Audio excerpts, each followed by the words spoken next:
In a world where stories connect us, there's a place where healing, hope, and growth unites. Welcome to The Truth Podcast Show, where remarkable women and men share their personal journeys, their triumphs, and their truths. I believe in the power of storytelling. It inspires, heals, and unites us.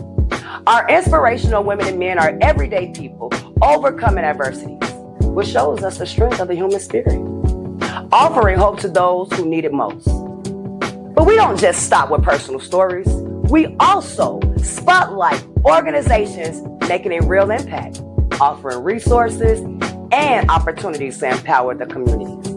These organizations are our backbones to driving change and providing the support that heals. Together, we're building a stronger, more connected neighborhoods.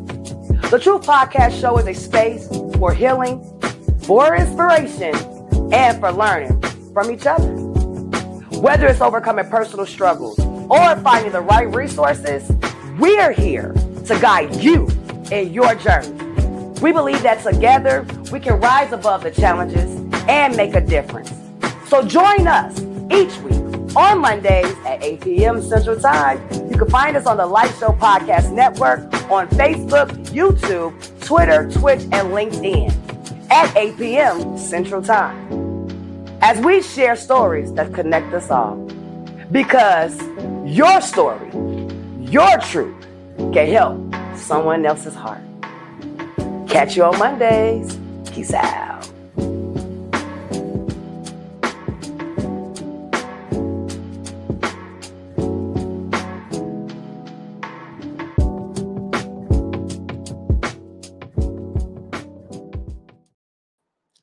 What up, brothers? Your girl, Kasira Elvie, and this is The Truth Podcast Show.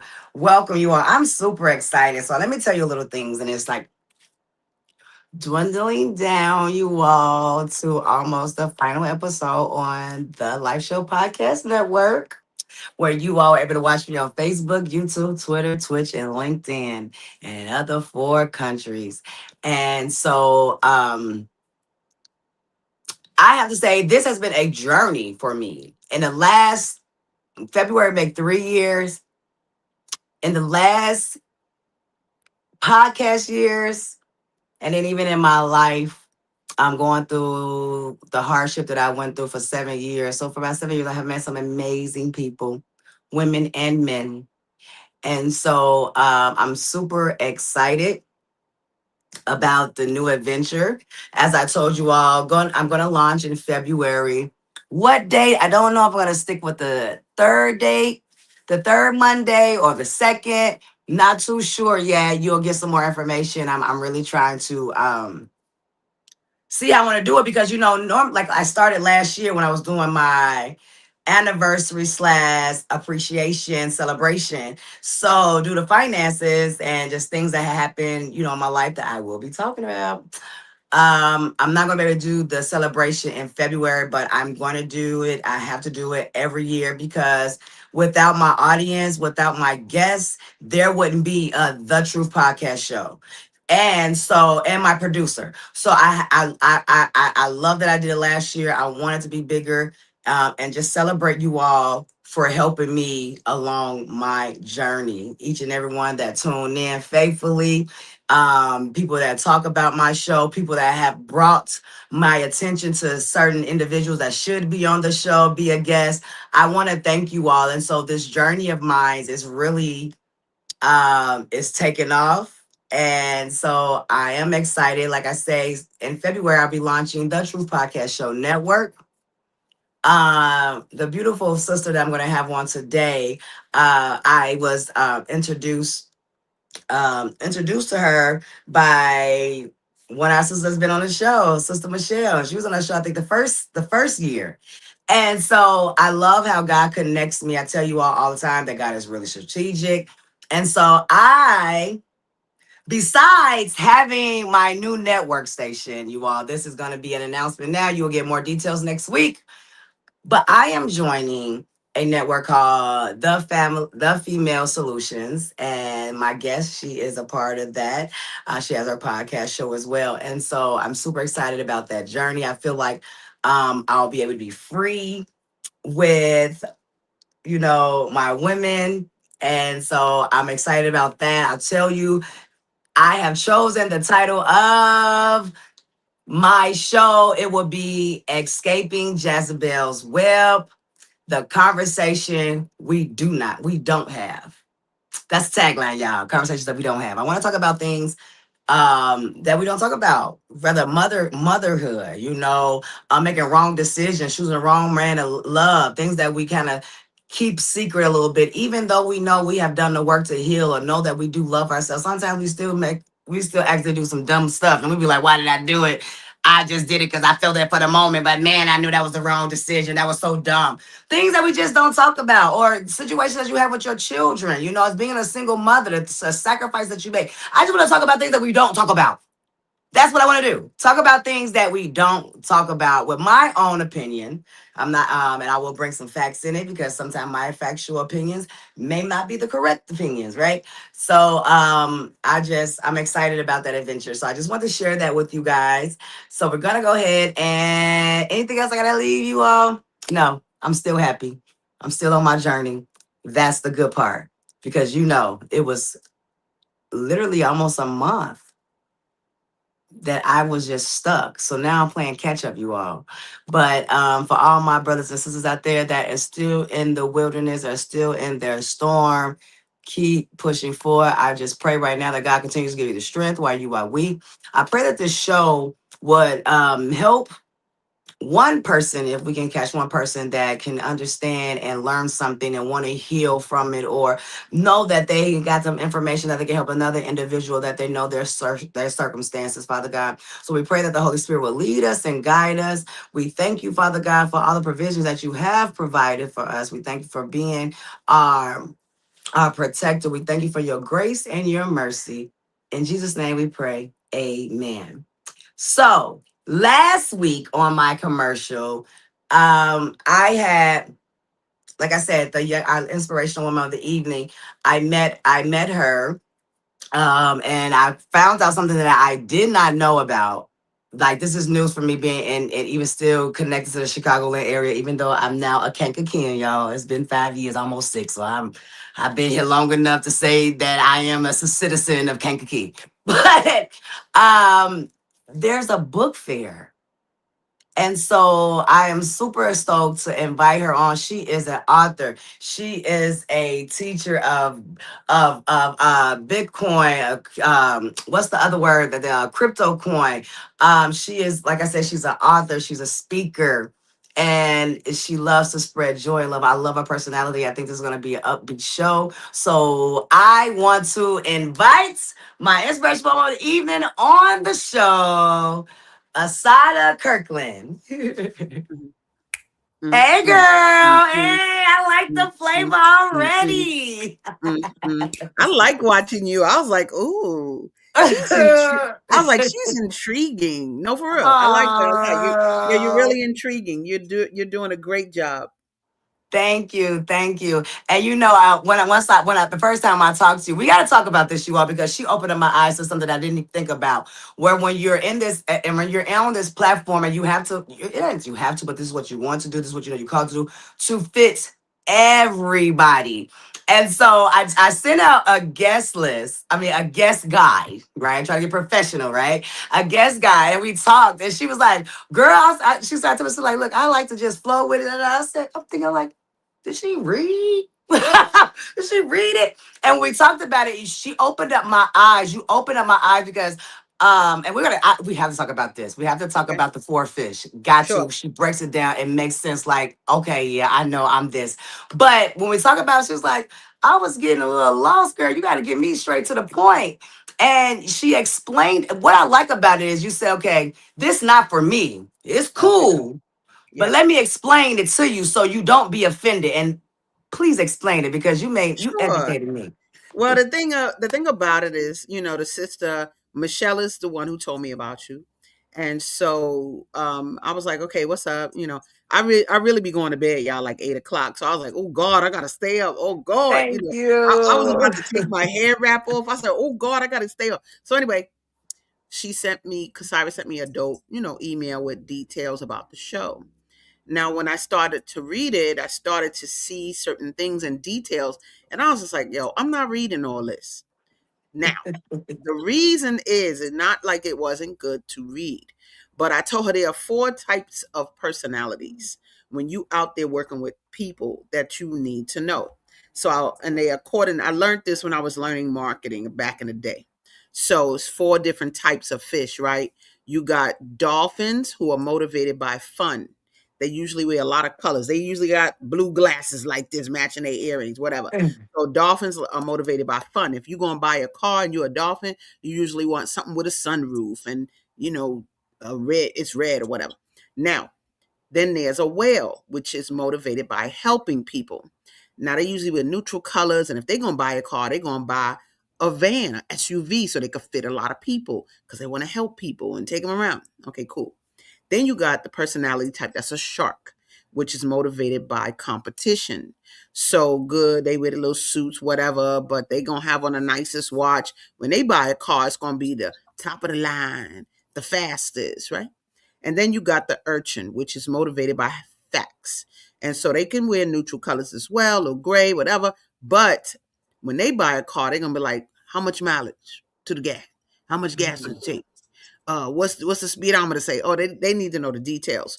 So in looking at the email she gave me, she got a little urchin in her because all them details, boop, boop, boop, boop, boop.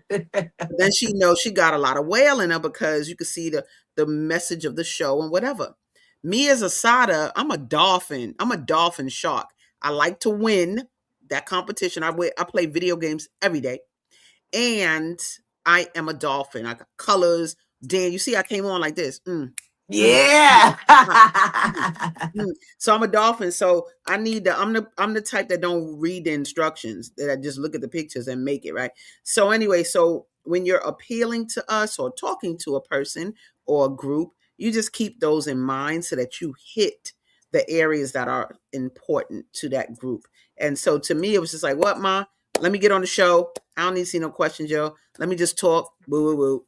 And that's definitely a dolphin way to the max. So yeah, there you have And it. I loved it. And it made sense. And it made me say, you know what? You're right. Let me look into this a little bit more because gotta fit it for everyone. You gotta Sure, be resourceful for everyone. So I love it. sure. Now, so let's just jump to it into it. But I wanted to get that out of the way because I I love love it. what you taught me. So Okay. tell us, who is Asada?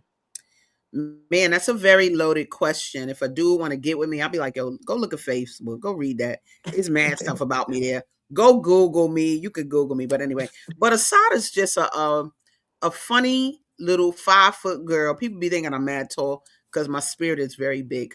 But just a little 5 foot girl. My daughter said 4'11", whatever. And but I'm a househead. I'm an author. I'm a Scientologist. I'm a crypto entrepreneur. They call me the Harriet Tubman of crypto because I be emancipating our people, learning about that crypto. And yeah, I think if I had to put me in a capsule and say what is the most what do you know most about me is that most everything I do is for other people. Just about Mm. everything I do is for the growth of other people, whether it be cryptocurrency and teaching them. I teach cryptocurrency to the world, literally Ghana, Uganda, UK, New Zealand, blah, blah, blah, all week. And then when I do the book fair, my book fair is for authors. We need to increase the literary marketplace for Black writers. We need to concentrate on archiving our stories. We need to give stage to Black writers because Chicago has dope artists. Yeah. Dope. Now with that, by talking about your book fair, that was one of the Yeah. reasons why we definitely had you on the show to bring awareness of what you do in the Chicago community. Can you Sure. please tell us about what's the name? And we're gonna put it up. Can we put it up on the screen real quick? Yeah. We have the Soulful Black History Book Fair. Tell us Mhm. how it became. Let us know what it's about. So bottom line, I started off in 2016 with this book fair. And I'm from New York, as you can hear in the accent probably. But we have what's called the Harlem Book Fair. So I knew that there could be a celebration of writers. And I was kind of like, why in 2015, why ain't no event for Black writers? And Mhm. so lo and behold, started to plan it. And in 2016, had this event that, man, at first the alderman was like, why she wants so much space? Because I had like 7 blocks that I wanted to have it at. But they was like, yo, they helped, we compromised and made it 4 blocks. I'm so glad because Lord have mercy, walking back and forth 4 blocks all day is a lot. But anyway, we talking about an event outside on 61st Street here in Chicago between Cottage and King. And we talk about 1 block is fiction writers, 1 block is nonfiction writers, 1 block is children's writers. Then we have like a 32-foot Grammy level stage. I've had Eric Roberson, I've had a lot of neo soul heads, King, what have you. And I got a small stage for like the community to come and do puppet shows and do poetry and open mic and block. So that Mhm. was like big, dope, fly. Started off with a big a float of elders in the community that were writers, and we have the float. And then I asked their permission once they come down the stretch of the 4 blocks. I asked their permission to start the event, and boom, we start. So when it was done, oh, people was like, "Oh my God, that was so dope! What you doing next year?" And I was like, "Er, like what is they talking about?" So Yes. the demand was such that I had a book fair that was in the summer, and that following December we had a holiday book fair. Then that turned into a children's book fair, like in the spring, and then that turned into we had a Black History book fair. So it turned into every summer having the book fair, and then every holiday having a book fair, and then sort of switching up the vibe during the year. So it would be like 3 a year.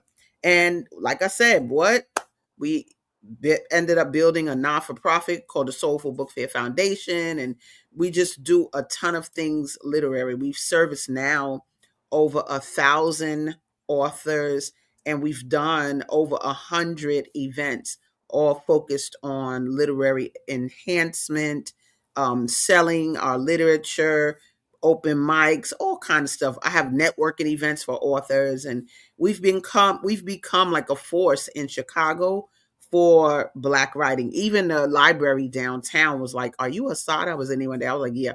They were like, "Can you help us do a Black Lit Fest?" So in 2018, we did a Black Literary Festival in the downtown Chicago library, and they gave us like 4,000 square feet of space to recreate the book fair. Just all kind of stuff. And even Wow. yeah, even if you go in the Bessie Coleman Library on 63rd and you look at the what hangs from the ceilings are all collages of the book fair throughout the library. So yeah, it's dope. It's just becoming sort of a pillar in the Black literary community. I feel like this city, Gwendolyn Brooks, Lorraine Hansberry, Richard Wright, like these are all great Black writers in from this city. There should be something that keeps that going, that keeps that moving. And so that's what we've become. That sounds amazing. Now, Hmm. let me also ask you this. For someone that you just explained what the Soulful Chicago Black History Book Fair is about, how can they get in contact with you? I know that it's probably too late for them to join, or is it too late for somebody to join the book fair since it's We actually have a few slots left for okay? authors. And all you got to do is go to soulfulchicagobookfair.com. And once you go to soulfulchicagobookfair.com, you will see a button that says author submission. So we haven't taken it down yet. So if you are an author, you still can sign up. And man, you'll see a video on there, tell you a little more about it. But definitely, it's still some slots. There is a vetting process. We are a family friendly event. So we are not going to have any books that have nudity or profane titles or anything like that in the book fair. So once you apply, once you submit your book and we assess, then you get approved and you get an acceptance letter and yada yada yada. So yep, just go to soulfulchicagobookfair.com. That's amazing. Thank you so much No for doubt. I'm definitely gonna go to have the experience because me watching some of the documentaries of the book fair, it is Mm-hmm. very intriguing, Yes. and some of the artists that you have chosen the authors and some of the I saw some of the titles and books and I was like, oh wow. And Yeah. you all, it is big. It Yeah. literally is big. And literally when I'm seeing a documentary, I'm like, how come I've never heard of such a powerful something so powerful for our Black community? Mm-hmm. Because I think that we really are in a season that a lot of people are now opening up, writing books, telling their story, Yeah. trying to help others heal from their traumatic story and know that they weren't alone. So I think that is tremendous. And I've had a couple of artists. I need to tell some of my sisters, like, hey, this book fair is coming up. Yeah. Why don't you go ahead? I think you have a powerful book. So I need to definitely share that information. Now, I want people, I know you told us who you were, but if you could just let's dive in just to get a little personal now. Talk a Mm-hmm. little bit about your history, your childhood, because I know you say you're not from Chicago, True. right? Yeah. So tell us just a little bit about your childhood. Yeah, I'm a New Yorker. You can hear that dirty Apple accent all day. Boopity boop, bop boop.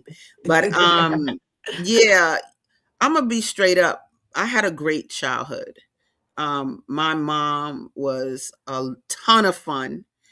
Growing up. We used to dance in the mirror, play songs, read the albums used to come with the words to the songs on the inside on the sleeve, and we used to read those. And we just had a real fun childhood. Now, she was a single mom, which what that brought, if what I didn't like is seeing turmoil. So when I saw arguments, my mom said that I was like, when I saw the other energy leave the house, she said I was like, yay, the grouch is gone, right? So Mhm. she made it so that happiness was a thing for us. And so we didn't really have trauma that think gets created when parents are yelling and hitting their kids and stuff, on which we'll talk about that maybe a little bit, my book called Beating Black Kids. Yeah. But overall, like my grades were good. Everything was great. The only thing that did not happen good in my growing up is something that happens all too often to Black women, and that's molestation. And so when you got that and the introduction to sexuality too early, then that can turn into a lot of different things. Fortunately for me, it did not turn into traumatic things, but I did know things too early, in that right. And so, it's everybody got they road and that they travel, you know what I'm saying? But maybe that's why the relationship and having this nuclear family, maybe that's why it don't exist for me. I know single motherhood, but Mhm. then that is coupled with, what is sexuality about and so all of that, there can be confusion in that. So my thing is when I have my daughter is to make sure there was no confusion. What my daughter was 5 years old walking around the house with a basketball under her nightgown, talking about she pregnant. Now, the usual Black response would be, "Stop doing that," and hitting her, or "Don't do that." But see, she just is marveling over the fact that women can carry a person in their stomach. Mm. Why would I let her have a baby doll and not let her be pregnant walking around? That's where the baby come from. So it's confusing. You buying a baby doll, then you making it wrong to be pregnant. And she's no. So I made sure she understood that. I made sure she had illustrated books on pregnancy, relationships. They got a book called They Came Before the Stork that has a narrator that's a bird and a bee talking about the body parts. And so my thing was expose her to everything so that it ain't no mystery. She ain't got to find out about sex in the street because she's going to find it out from her mother. And so that kind of teaching, I just decided to take it a step further from how I was raised. Because my mom, while we have fun, there was no talk about all that sexuality and this and that. It's kind of Yeah. like, that's taboo. But in my Yeah. world growing up, that's different, with my daughter, so that she ain't marveling. I even had a cadaver book of dead bodies. And I was like, this is what the penis look like. This is what it looked like if you cut it up. I mean, or whatever. So, it wasn't no big surprise by seeing the body parts. And that way, when she become a teenager, she ain't phased like, what? Right. Nah, money, we don't Surprised by the we handled that at curious. 5 years old, kid. What is you talking about? She been walking around pregnant since she was a little girl. And then Yeah, it ain't no thing. But a little girl emulating pregnancy is not a little girl emulating sex. They're just emulating a woman at a stage of being a mother. And who don't want to be that? If you giving them a baby that ought to be a mother, there's something that come before that, So Yeah.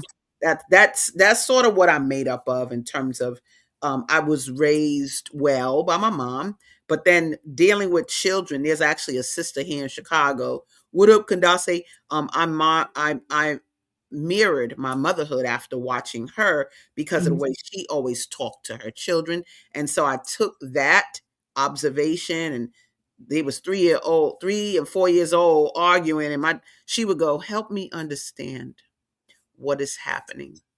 What is happening between you, not yelling and get over here and hitting. And so I took that mirroring into teaching because I taught, because before I was a mother, I taught on the west side of Chicago, south side of Chicago. I went to Northwestern, and after I graduated from Northwestern, I stayed here, taught on the west side, south side, blah blah blah, but was able to take my kids to Africa. And but there's a way, so that what we call in Scientology granting beingness. You grant the person beingness, whoever they are, and let them be that. And so that style went into my teaching, and then went from my teaching into my parenting. Wow. Now, one of the things I want to ask you that I was thinking, and remember when we first talked, when you mentioned it to me, I was shocked, right? Mm-hmm. And then we could just let our audience get your understanding and let us understand, right? Because I come from Christian faith based, right? Mm-hmm. And it was for me within my ignorance. Mm-hmm. I when you said Scientology, I was like, a black woman, a normal, real black woman in Scientology. All I know is about Tom Cruise and some of the richest black people that's famous or they're Mm-hmm. billionaires. Like, I was so blown away just to know that I have somebody that is like me and Mm-hmm. you're a Scientologist. So if you don't mind, could you dive into that a little bit and give us an understanding even why you chose that walk? The not the controversy, but the like me even being ignorant. Like I would think like, Yeah. God. Yeah, let's get it. First of all, you see that symbol? Boom, bam, boom, boom, bam. That's Scientology, baby. Don't get it twisted. Anyway, I don't have time to really get into what it means, but it's dope. But I have been a Scientologist for over 20 years. My daughter's 22. I was a Scientologist while she was still in my stomach. And so I rock Scientology. I was actually introduced to Scientology by a black millionaire couple. And the reason I was introduced to it is because I was a leader in their company, and all the leaders needed to learn Scientology because Scientology has a business management system that is second to none. You feel me? And so when you learn that, you really learn how to run a business. So I began to take the courses to learn those things. But man, I got exposed to so much because what people don't know about Scientology is not about you praying to nobody, L. Ron Hubbard, blah, blah, blah. L. Ron made Dianetics and Scientology, but you could believe in God however you want to believe him. It is why the Nation of Islam has been studying Dianetics and Scientology for since 2011. You can go to YouTube and find that. Farrakhan Scientology. You'll see 2011. So Mhm. basically, L. Ron Hubbard wrote something called Message to Black People, and it talks about how we need to take this training and work it for our people, regardless of what white people think of it. It says, irregardless of how it is felt by whites. That's sort of paraphrasing it. Oh no, it says completely aside from what it means to whites. That's how it starts. Use this technology to help your people. So that's what I go on, right? I use this technology to help my people. And I mean, you can go in Scientology and learn about parenting, money, business building. They got courses for anything you could think of. What? Oh, you was a drug addict? You can go in there and take what's called the purification program, and they will purify. You go in there, treadmill, sauna for like however long it takes for you to take those vitamins, niacin, somebody supervises so that you get that stuff out your cells. You feel me? So like you could be in the sauna and see tan marks because it's sun poisoning coming out your system. It's deep. So That place ain't no joke. It's the one place that I've found where you can learn how to handle everything in your universe and get it handled well, right? So yeah, I'm a Scientologist, and they're just courses. People don't really know what we do, but we just take courses in different areas of your life so that you become proficient in everything in your life. So I love it. I love I it. love it. All right, we're going to be back with Asada after these commercials. Peace out. Mhm.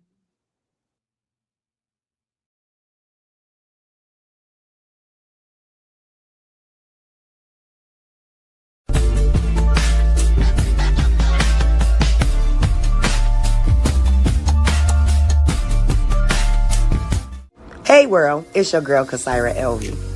Are you carrying a message the world needs to hear? At the Truth Podcast Show, we believe in divine timing and using our platform to uplift powerful stories, purpose-driven businesses, and life-changing events. We offer affordable advertising opportunities to promote your brand, organization, or special announcement to a powerful and growing audience.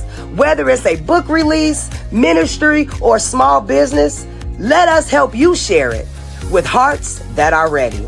Call 708-250-5715 or email truthpodcastshow@gmail.com. This is more than promotion. It's purpose.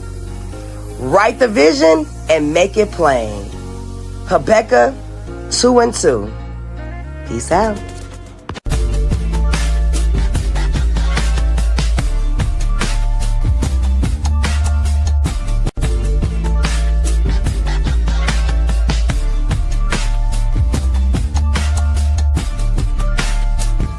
Hey world, it's your girl Kasira Elvie from the Truth Podcast Show. Today is Martin Luther King Day, and we salute and honor Dr. King on this very day. Make sure you tune in and share. Next Monday will not be a live show, but we will have a throwback truth, an episode rewind. So make sure you share, tune in, and see which episode we're gonna replay. Peace out. Asada Kirkland is throwing her Soulful Chicago Black History Book Fair, Sunday, February 15th, 2026, from 10 a.m. to 6 p.m. at Little Black Pearl, located at 1060 East 47th Street, Chicago, Illinois, 60653. Authors, poetry, music, and food. The Soulful Chicago Book Fair is the most exciting book fair on the planet. If you want more details, please go to www.soulfulchicagobookfair.com. Catch you there.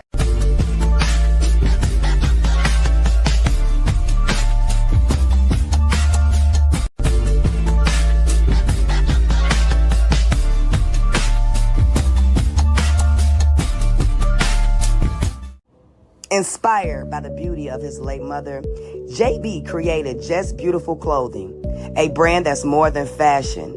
It's a movement to help every woman feel simply beautiful. From stylish clothing to a growing vision of home essentials, Just Beautiful is about confidence, a legacy, and everyday elegance. Visit www.justbeautifulclothing.com and follow Just Beautiful Clothing LLC on Facebook, Instagram, TikTok, and YouTube. Because beauty isn't just seen, it's worn. And here's something else special. JB's giving back. He's blessing our listeners, the audience members who shares this podcast. The most will win a Just Beautiful item, and every guest on the show gets one too. Spread the word, share the show, and you could rock your own Just Beautiful piece.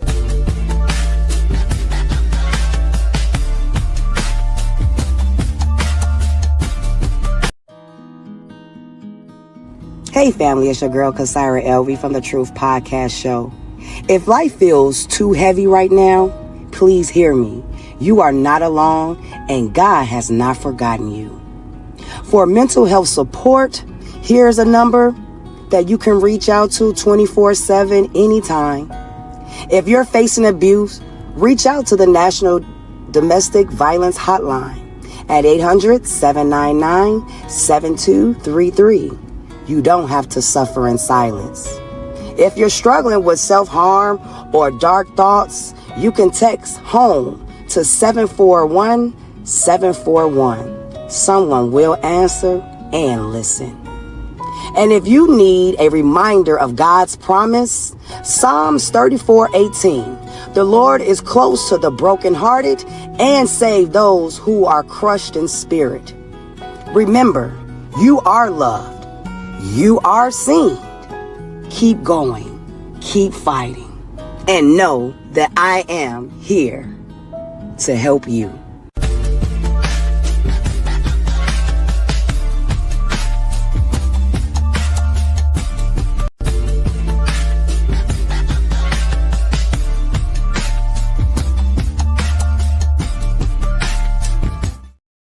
What up, world? It's your girl, Kasira Elvie from the Truth Podcast Show, and we are back with our inspirational woman of the evening, Asada Kirkland. And I was digging in a little bit for y'all, too, because y'all probably was like, did she say Scientology? So I wanted her to give us a little insight of why, you know? But also, she's an author, and it was one of the books I definitely want to talk about just a little bit. I know she already told me, girl, we could be talking for hours. So, as much as it was for me, the book, right, that was coming up for me, it was one of those called Beating Black Kids. And so, when I first read the title before I read what it was about, me being the black sister that say I'm old school, I was like, but how I read it, and one of the things I do want to share that you had said within the video explained it was like, I will only seek excellence in my child if I am excellent myself. That was the tail end of everything you said, but you're how can I say it? So from what I learned, for a person that does believe in disciplining my kids with whooping their behind, compared to there are people that, and especially now more so than ever, that believe that whooping your children are not. How you make a person like me understand it a little bit. So that's why I got to get the book. Within just that video, it made me open up and want to receive, because you talked about it with so much love and compassion, and not as if you were condemning a person that did decide to do that act on their children. Mm-hmm. So if you could just give us a little insight of why you decided to write the book. Yeah, no doubt. So in 2009, I had a stroke, and I had to be supervised by someone who had to, once I got out the hospital, watch me and my daughter. And my daughter was probably about 5 or whatever, and she ripped up some money. And when she ripped up that money, I was told, yo, you need to spank her because, yo, she ripped up some money and I wasn't working and whatever. And when they said I need to hit her, I was baffled. Like, what? Like, you got on a head wrap, kid. Like, what are you talking about? Like, what? So Mhm. when I kind of convalesced and got back to work, I said to my daughter, Mommy has to write a book about this issue. And I first called it Beat Black Kids and became very controversial. Are you telling me to beat black kids? So then I added the ing on there. It was beating black kids. And I was like, no, this is what we're doing. So I wrote it because when I said to my coworkers, I think I'm going to write a book. And they said, oh, what's it going to be? And when I said beating black kids, yo, they just started talking for 3 hours straight about how they got hit, what they got hit with. They had to get wet first. They had to get, like, it was so many stories about them getting hit and beat. And I was like, yo, look at my people. We purging. Like, these people are talking for 3 hours. They don't even notice that they've been talking for 3 hours about this issue. And that means that there's been no avenue for them to say anything about it, because, children should be seen and not heard. And so we just think that we want to hit, but like, we the lowest on the totem pole socioeconomically. Our kids don't have skills, but they don't have skills because we're not teaching them skills. I got something that says, I do a workshop called Raise Your Skills and Not Your Hands to Discipline Children, right? So, when you got skills, my daughter first book came out when she was 7. What? Yeah, I taught her how to do photography. Today, my daughter has a website. She is a professional photographer. You understand me? With her own clients and photo shoots. Like if we spent time making them fly, then they would come out fly. We got this thing in Scientology called create and confront. And L. Ron Hubbard says if you keep creating and keep creating and keep creating, but don't confront what you create, it'll turn to debris. It'll turn to garbage. So, like if you're a painter and you keep painting and painting and painting, soon you will have a living room full of paintings and they'll collect dust if you don't confront them, which means you need to put them in the gallery. You need to put them on the street. You need to put them in things and sell them. Well, we keep creating and creating and creating children, but we don't confront what we create. So they're turning to debris. We are not putting in Mm. programs. We're not making sure we're exposing them to music. And we're not confronting what we create. So they are not turning out like we would like people to turn out that can take the race further. Right. And so I wrote Beating Black Kids so that it can help us as parents. I'm not a child advocate. I'm cool with that. But I'm really a parenting strategist. When people say, well, I'm not trying to tell you how to parent, I am trying to tell you how to parent. I don't care what you talk. What? You're not doing Okay. it right. Like you are Mhm. damaging people. I call it the beloved syndrome.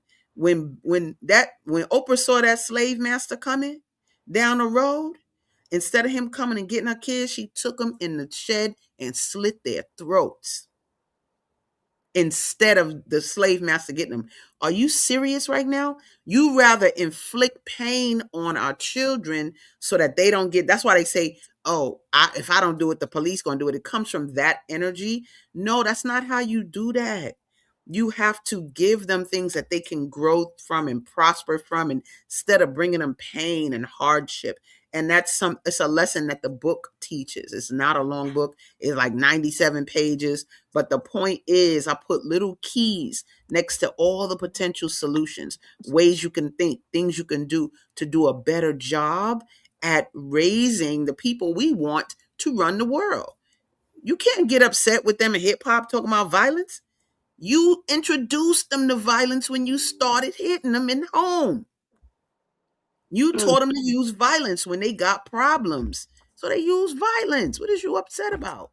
But if you raise them in a home where there's love and compassion and solace and solitude and connection, and they're going to grow up with those skills, and they will grow up taking care of themselves and each other. Our young people today are only a reflection of what we started as parents: yelling, screaming, hitting, resentment, Not pain. having emotional intelligence, Come really. on now. So Now yeah, so that's let how me I look ask at you it. that. Let me ask Mhm. you this because I know when you were saying getting them into activities. So for a single parent like me that's not financially stable, Mhm. what advice would you give me? Because I would love for my children to be in activities. I mean, I have gifted children, right? And because there's so many programs that you have to pay for, what are other avenues you can give us to still bring out that gift that our kids have, you know. Yeah. It doesn't cost anything to take the kids to Lake Michigan tonight to see the sky turn pink and green, because they getting ready to they having a geometric shower, whatever, and the sky is going to, you look north, it's going to turn green and pink tonight. It don't cost nothing to go see that. You just got to go where there's no city lights. It don't cost nothing when the sun comes up. I watch the sun come up every day, right? It don't cost nothing to watch it come up and then look at how the sun is east in the summer, but it's south in the winter. So to go and have your kids assess that is science, and it's observation. When the moon comes up and they watch it, my daughter, I used to say, look at the moon. That's a quarter moon. That's a half moon. That's a full moon. Like that doesn't cost anything to Mhm. incorporate those lessons and experiences.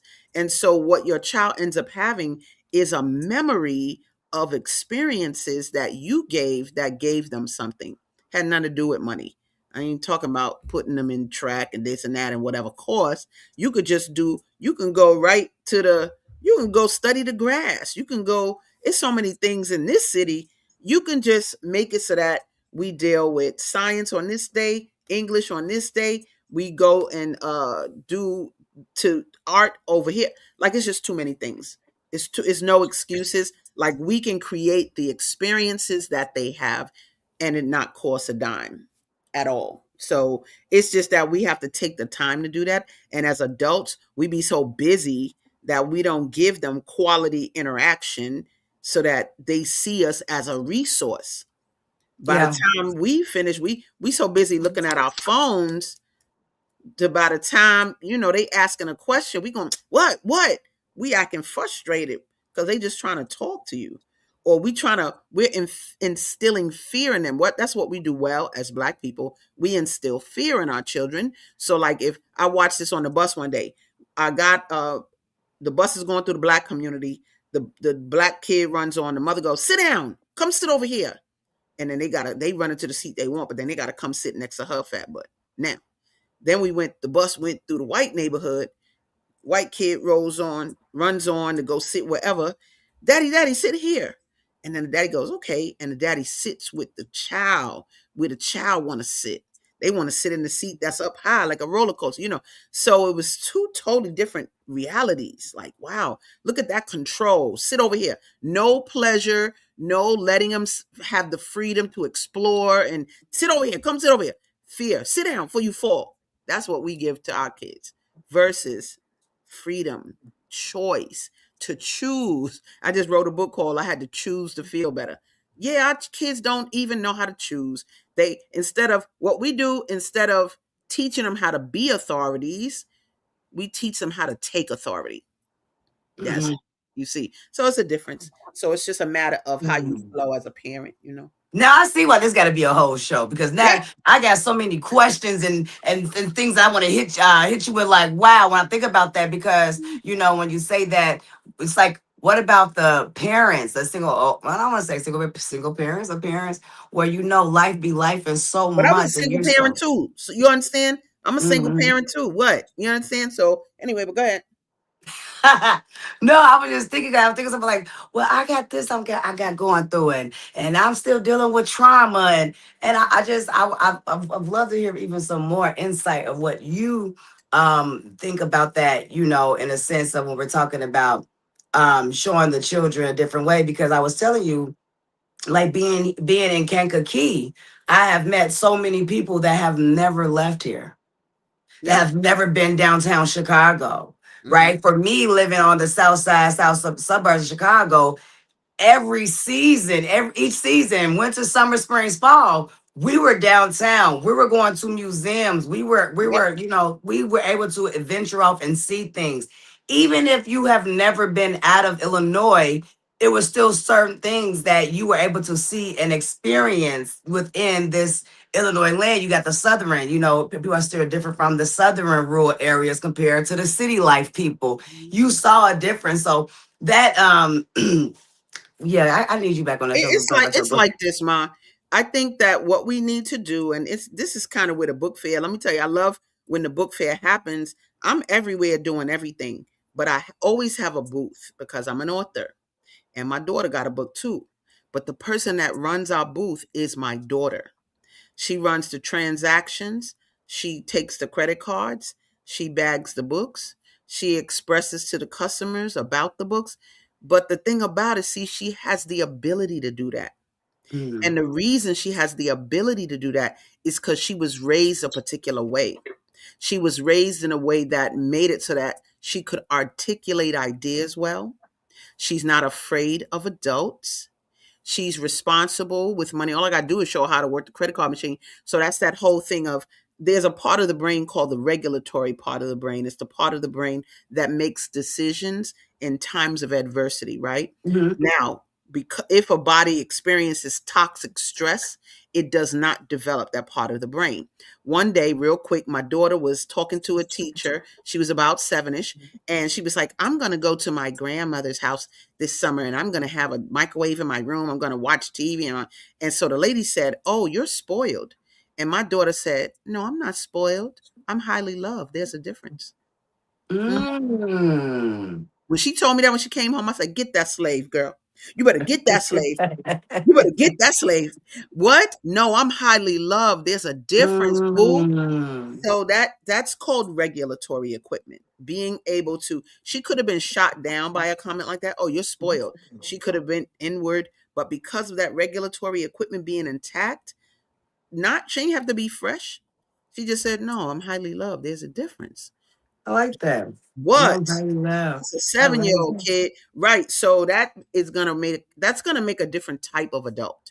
That Mm. right there, you see. So I Yeah. think if we can, there's a chapter in the book called You Got Chosen, which looks at if you got chosen by these kids, which is what I believe, what did you get chosen for? You teach them how to sing, The you gifts teach them are, how to yeah. dance, like, right. So why did they choose Mhm. you? That's one thing. But then, like my daughter, she got a book because she said, "Mommy, I want to make money." And I was like, "All right, what you want to do?" Well, I wrote a book, so I knew how to do that. You want to write a book? And so my daughter got her first book, came out, Urban Girl Adventures. You can go to YouTube and go to put in Urban Girl Adventures. You'll see her webisode, which is the video version of the book. So I'm just saying, I know how to build your life like that. Like, so it's like, what kind of things can we do as families? So all of those things, even the book fair, she not even all book fair down and all that, but she know how to run it though. She watch her mother. All I got to do is set the example. Remember that what you read, what you said, that statement, I will only seek excellence in my child if I am excellent myself. That comes from Mhm. something I wrote called the Parental Code of Ethics. And that's one of the lines in it. It's on my website as well. It's on beatingblackkids.com. But yo, I gotta set the example. Whatever I want her to be, I gotta be it and better so that Yeah. she has a template to follow. And I think that's the biggest thing is me making an impact in the world so that she has a template to follow. She can go whatever road she wants. But my thing is these are the things that I've set the stage for. Yeah. And she has a choice of what she'd like to emulate. Trauma and all that. If I we shouldn't have had our children if we didn't want them to be traumatized by our trauma. Once we have them, we got to switch. Click, flip the switch, and you got to become what you want them to become. That's how I feel about that. Take Setting the responsibility. example. No, Yeah, that's all. now that part I can understand what the setting Yeah, the example, even with yeah, healing from your trauma, because that's what I try to teach my kids. yeah. Now I know that you was not lying.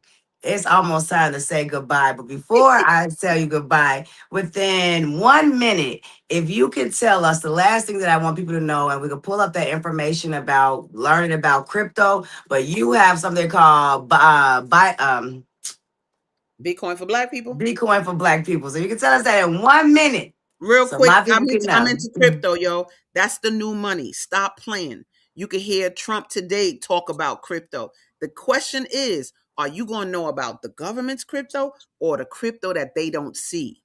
I teach the crypto they don't see so that you can know what to do in the coming years. Crypto's here. They stopped printing money 2.5 years ago, so it ain't going to exist. So my thing is, why don't you learn about crypto so that we can go ahead and finally leave a legacy financially for our families and build this up. So they call me the Harriet Tubman of crypto. I do these sessions every other day. You can see that 5 p.m. and on Sundays at 1:30. This is Central Time. But yeah, yo, they call me the Harriet Tubman of crypto, and I'm into affluence on all levels, health, wealth, all of it, and that's what I do. So that's a little bit. That's a minute. I love it. I love it. I love it. I love it. Thank you so much. And like we said, if one more time, if we can pull up the flyer for the Soulful Black History book fair event that's happening February the 16th, 15th, right? The 15th, baby. 15th, That's a Sunday. Saturday. Oh, Yeah, that's a Sunday. I'm sorry. Yeah, my eyes. I'm sorry. that's okay. That's a Sunday, Sunday. February 15th. Yes, and if you are still interested, you can still go to Soulful Chicago Black History. Is Go to it Soulful Chicago Book Fair, and then .com? you'll see what you need to see if you want to get yourself a spot. We have a few left. We might have about 5 spots left, but soulfulchicagobookfair.com and go to author submission and get your spot, baby. So that yeah, you can sell your books and join the rest of us writers. All right. Well, thank you so much for coming on my show. I love you, Sada. Love you forward, boo. Let's Talk do to you this. Let's do soon. this like we always knew this. All right, Asada. All right, thank you so much for tuning in. I hope you learned some things. And if you was curious about some things, especially me, I was curious about the Scientology, which was like, wow. But I'm your girl, Kasira Elvie. I won't be on live next week. But after that, I got to tell you, I'll be back live February, and that will be my semi-farewell welcome celebration episode. Catch you there. I'm your girl, Kasira Elvie. This is The Truth Podcast. Peace out. Hey, family, it's your girl, Kasira Elvie from The Truth Podcast Show. If life feels too heavy right now, please hear me. You are not alone, and God has not forgotten you. For mental health support, here's a number that you can reach out to 24/7 anytime. If you're facing abuse, reach out to the National Domestic Violence Hotline at 800-799-7233. You don't have to suffer in silence. If you're struggling with self-harm or dark thoughts, you can text HOME to 741-741. Someone will answer and listen. And if you need a reminder of God's promise, Psalms 34:18. The Lord is close to the brokenhearted and save those who are crushed in spirit. Remember, you are loved. You are seen. Keep going. Keep fighting. And know that I am here to help you.